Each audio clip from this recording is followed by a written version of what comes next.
So, good morning folks, how are we all getting on? Welcome back to the channel and to another beautiful day. Today is going to be probably the hottest day in Ireland for 2022 so far, and myself and Anthony are up since 6 o'clock out in the rocks, trying to do a bit of rock fishing, just out with one spinning rod and the rucksack on our back, so we can just move and cover as much ground as possible. High tide there is about 9 o'clock, or no, half 9. So we have a couple of hours, but we want to just cover ground as quickly as possible. We're going to walk probably 7 or 8 kilometers of coastline easily up, and then turn around and come back again.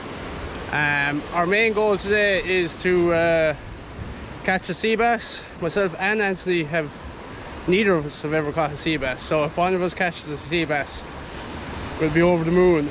And then of course we'll probably catch a few pollock along the way, and sure, whatever else comes along we won't say no to it. But today our goal is try and catch one sea bass, and if we manage that, we'll both be happy. So fingers crossed now it all works out for us, and we can catch a sea bass. I'll be absolutely thrilled if one of us caught a sea bass. So stay tuned, let's see what happens.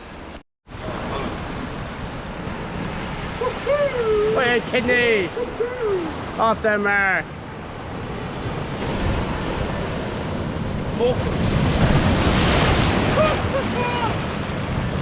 Just got soaked. My feet are soaked. Watch out now.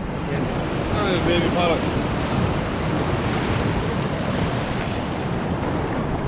Plan isn't going to so well so far. We're out here about half an hour, but the swell is a bit big. The tide's coming in. The swell is a lot bigger than what it was forecasted to be, or what it even looked like, and we can't fish a lot of spots if we want to, because it's just safety. The waves are just crashing in way too hard on the rocks, and we get soaked, and we don't want to get dragged into the sea. So hasn't been going to plan so far, so we're going to go maybe try a few pollock holes, spinning for pollock, and maybe when the tide's in fully, the swell will calm down a bit. It's already calmed down a small bit, but when we got here there around 7 o'clock this morning, or half 6, the swell was massive. So stay tuned and see what happens. So out fishing for a few sea bass and pollock, as I said. So what we're going to do is like fishing these rock points and structures all the way up along and all the way back along. That's the plan. Just fish point structures, deep ledges along the shoreline of bays and beaches and that, and just stay walking and stay walking. We'll probably cover 7-8 kilometers, then we'll have to stop, turn around and fish our way back. So it's probably going to be about 6 hours of fishing. So hopefully we can get a few sea bass, because it'd be great for us both to catch our first one, and even if one of us caught a sea bass, it'd be a big plus. And sure, we'll probably catch a few pollock along the way. So Anthony's just going to show you a quick setup on what we're using today in search of our first sea bass, and we'll probably catch a few pollock along the way too.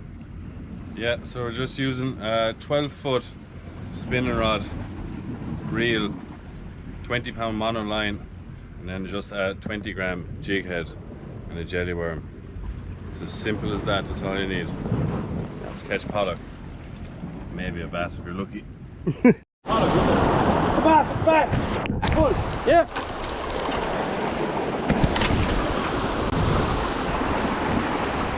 Gain, gain! Good, it's a good bass. Wait. We can't lose him, Well hooked. Get me quick the fuck. Grab it, just. Up the rocks. What's my rod?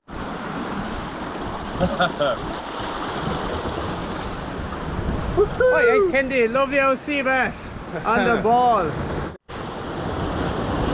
Beautiful sea bass. First one, Frank Kidney! Get it back. Back down to where you caught it.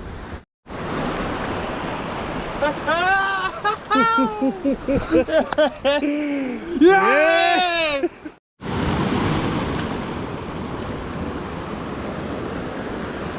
Baby.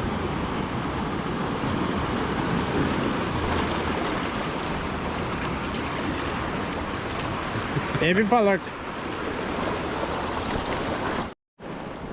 So guys, welcome back to part 2 of the today's session, fishing down in West Clare. We this morning we went walking along the coastline trying to catch a few sea bass, and it paid off. Anthony caught a nice sea bass there, about £5. So this afternoon now, the tide's coming in there around 10 o'clock. We've got all the deck chairs ready. We're here setting up. We're going to fish off the bottom. We've 4 rods. We're going to fish off the bottom and just see what we get. Maybe we might come across another sea bass. We're not too far away from where we got the sea bass this morning, so let's see what happens, and I'll show you the setup there in a minute. Just to show you before we get set up, I have the old 16-foot beach caster 9000 series reel. I have a 150 gram lead in this. This is the lightest rod. Then I have 3 hooks, all with dead bait haul tied on with a bit of elastic. On the first one I have some mackerel, on the middle one I have some squids, and on top one I have half a sand eel. So the idea is this with the prongs will get stuck in the sand, and I'm at a height, so the baits are all going to be at an angle. So this first one is going to be close to the bottom, and then the next 2 are going to be up from it. So that's just a simple rig. If you have any more questions, don't be afraid to leave a comment.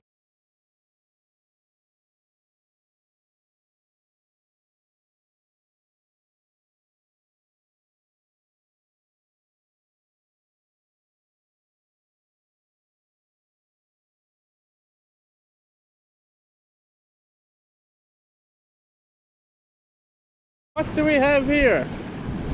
I say it's no. Jaws, is it? Could be average wish. We might need somebody to comment on what the heck this fish is. Pretty cool. So guys, we are fishing about an hour. Full tide is just in now. Starting to get a bit dark. We say we checked a few rods there, and Anthony had a small little fish on his, which thank God we took with a bit of caution, because it turned out it was actually a weaver fish. We weren't sure at the start what it was, but it's a weaver fish, and you do not want to get stung by them. You'd know all about it, I tell you that. So we're going to check the last 3 rods, get them all back out, wait about an hour, and probably fish into a bit of darkness. We have our head torches with all the gear. We're well prepared for it. So Anthony's after getting drowned. So just as bringing in the rods to go home for the night, we got ourselves, oh no, our number 2 weaver fish. This guy is a bit bigger, but I am not going to catch hold of him anyway. Get him off hooked, and back we go and get home for the night. Greedy little yoke too. No luck with the sea bass on the beach tonight, but 2 or 3 weaver fish. Bloody hell.